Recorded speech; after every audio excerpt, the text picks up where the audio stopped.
Ladies and gentlemen, we are back talking a little bit more about Sovereign Syndicate, making a video game when you don't know how to make a video game, just keeping the dev blog going. And we wanted to talk a little bit about funding today. Isaac, you've talked about you're doing a lot of this out of your own bank account, basically. You've arranged your life where you've got a little bit of extra scratch. Not everybody does. I mean, there are going to be some destitute people that want to make some video games, and they're going to have a bit of a harder time of it. But with that being your primary funding source, what other funding sources are you looking for? How are you going to do this long term? Because, I mean, it's an RPG, isometric RPG. We're talking the kind of thing that probably gets into hundreds of thousands of dollars to make. And I know you, but yeah, right. No, I don't have hundreds of thousands of dollars lying around. You're right. So I want to be really transparent, right? We're here in Canada, so we're talking in Canadian dollars. I have set aside $50,000 to do this project of my own money. And so that's the amount that I'm comfortable spending on this, right? Whether it's successful or not, I think I would regret not trying this more than I would regret losing $50,000. Hopefully I don't have nothing to show for it, but because $50,000 is still a lot, but that is what I have personally invested in this. I haven't spent it all so far, but that's where we're started. Well, so what is your current funding target? So you've got your $50,000. What are you spending that on? So my goal, like we've said in previous videos, is anytime I looked at what the requirements of external funding were, they required something that was playable, some sort of game, something to show the investors. And so my goal is to get to a playable prototype. Right now, I've scoped it as 2 playable levels with something like 7 total characters, 1 being a playable character and some NPCs to interact with. We've written the story, some dialogue checks, some combat, some investigation, some narrative, that sort of thing. And I think I've made a budget for it, and I think it's going to cost about $50,000 to do that. So I think I can do that entirely on my own and hopefully leverage that prototype into additional funding. Okay. So, but before you had the 50,000 that you were planning on putting, before you were planning on basically funding it yourself, did you try other funding mechanisms? Were there other things that you had tried first, or things that just didn't pan out, things that maybe are even out of reach now, but might not be later? Sure. I know you've mentioned, you want to talk to the publisher, but not until you have something, because... Right. So, not understanding how all this works, I tried to do my homework, right? I looked at what are the different available funding options, right? You can obviously use your own money. You can use money from family, friends, and loved ones. My family's not very wealthy. I don't have friends that are very wealthy, so I don't think that's a very good avenue for me. We've talked about whether or not at some point you'll put some money into the project, but again, we're not independently wealthy. We're not EA Games or anything like that. So I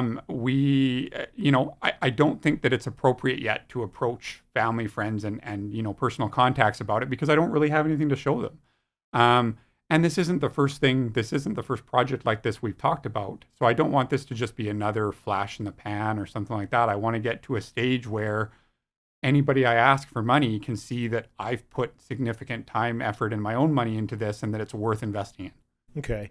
Now, you mentioned that budget. How are you going to keep yourself to that budget? How are you keeping the spending in check? I mean, it's so easy especially when you're talking with some of these external developers that are helping you out with this. Well, they obviously all want to sell you something more. They want to, oh no, you should have 5 characters, not 4. You should have. Yeah.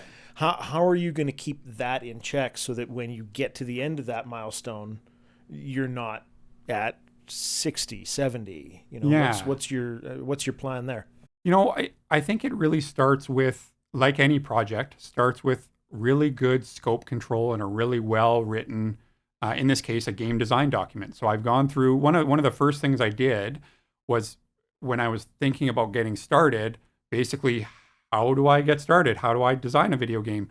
One of the recommendations was write a very thorough game design document. So before I talked to anybody else about this, I spent weeks writing, here's what I want the game to look like. And I used a template. So the template was available and went through, here's all the different sections that should be in your game design document. And so I went through that whole process and wrote out everything that I thought belonged in the game. I then started to get the freelancers and people in my network and stuff that I was engaging with to review that document and see, hey, did I miss anything? Right? When I've approached freelancers, I've sent them copies of the game design document and said, this is an outline of my project. Is this something you want to be involved in? Did I miss anything here? Is there, right, from your perspective, from an artist's perspective, programmer's perspective, whatever, is there anything that's missing here that really fundamentally changed what this is about? Another process I found really helpful to help scope control and budget control is applying for Canadian Media Fund funding. So being in Canada, we have access to the Canadian Media Fund, which is a government grant organization that does funding for Canadian-owned art projects, including interactive media like video games. And so right now I'm working through the process of applying for what's called the conceptualization grant.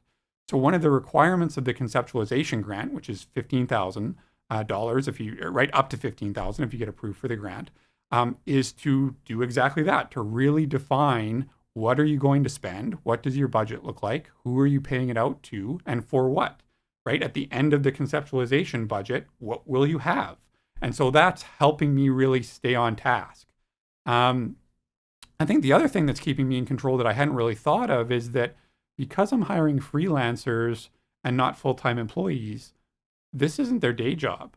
So my artist, for example, might take a week to get me one character worth of concept art. My 3D character artist is giving me one character per month because he has a day job. So there's a bit of a built-in spending control there because I'm not paying full-time people to do this work. They're doing it around their day job and their other commitments. And in some cases, their other freelance jobs. And so they can only do so much for me. And so that's giving me a bit of an artificial spending control because I only pay for finished product. And in some cases, that's taking a significant amount of time. Mm-hmm. Okay. That sounds fairly reasonable as far as I'm concerned. You mentioned the Canadian Media Fund. A lot of people don't know about this. And I mean, there are going to be different funding mechanisms in, I would imagine, most countries. But Canada is fairly generous, might not be the right word, but very, very much with the arts. And we have a lot of companies that do very well from that particular fund. Going into the future, though, the Canadian Media Fund is not going to give you the amount of money that you would need to build this whole thing.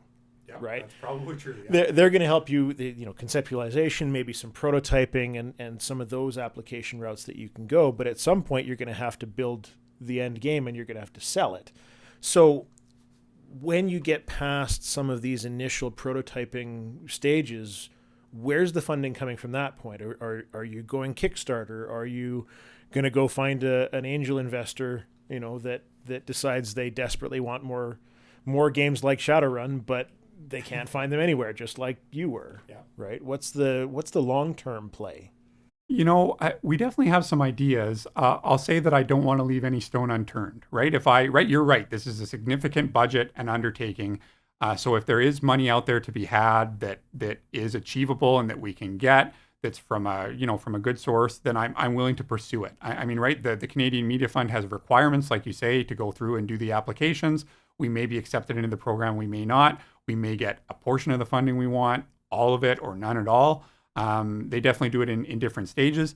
I think where I'm hoping that it's helpful is that it gets us to a stage where it makes sense to start approaching angel investors, Kickstarter, publishers. Everything you mentioned is a good fundraising avenue that people can use, but they require different levels of completed product, right? Publishers generally want a playable demo. So right as part of this whole project, I went on some publishers' websites to see are they accepting demo submissions? Mm-hmm. What are the requirements for me to submit? And in all cases, they wanted company information, director and shareholder information, basic business stuff. And then they wanted a playable demo of the game. And so really, if you don't have that playable demo yet, you can't access that funding source yet. Yeah. Who were some of those publishers? Like, is that, we're talking like the big... Yeah, sure. Well, I tried to look at the publishers that had published games that were in the same genre, right? So games, right? Who published Shadowrun? Who published Disco Elysium? I looked at 11-bit that did Frostpunk and This War Is Mine, and those sorts of games too, right? Basically what I did was I looked at all the games that I enjoy playing, and if you go on something like Steam or wherever your channel is that you play those games, the publisher's always listed. So if I found a game that I like to play, and that was published by another company, obviously that publisher is interested in publishing games like that. So then you go to their website and see, right, are you accepting additional demos, or right, do you want to publish more games? Are you still active and still publishing? And if so, what does it take to apply to get publishing assistance? And so, it was pretty organic. I just went to the games that I liked playing and then looked up who their publishers were. Okay. Fairly reasonable. Just to give you a kind of an idea of part of why we're doing some of this stuff is where it comes to game development, you'll find a lot of young people. You'll find a lot of, people our age and people older. They look at video games as though it's some kind of mystical art. It's some kind of secret sauce. You have to go through university, you have to work your way up from QA in the trenches, and then the magic of how to make video games is imparted upon you. The fact of the matter is that it's just like any other business, and what we're discovering through all of this in talking with you, I keep hitting on that more and more every time you give me some kind of experience you've had and something you're going through. This is bog standard business, isn't it? It's just like any other project. You have to figure out how to pay for it, and you pay somebody to do the stuff that you don't know how to do. Yep, right. It is a business at the end of the day, right? The publishers are there to make money. Even the Canadian Media Fund wants to make their grant money back. So they want to invest in projects that have a real commercial intent. Right? Publishers Kickstarter, right? Would you put money into a Kickstarter if you didn't think the game was going to get made? If you didn't think you would get a product out of your money? Of course, right? Maybe it's a fun business. But at the end of the day, it is a business, right? You're developing a product that you sell for money and that hopefully pays for your costs. Just like it happens to be a video game, but that's all it is. Yep. I got to throw in a dig at Star Citizen because a lot of people gave that a lot of money, and it's never going to be a real product. Anyways, thank you very much for watching, and we will continue this journey. It's been an interesting one so far, and just watch the lessons learned as we go. I look forward to it. Yeah. Thanks, everybody. We'll see you next time. Take care.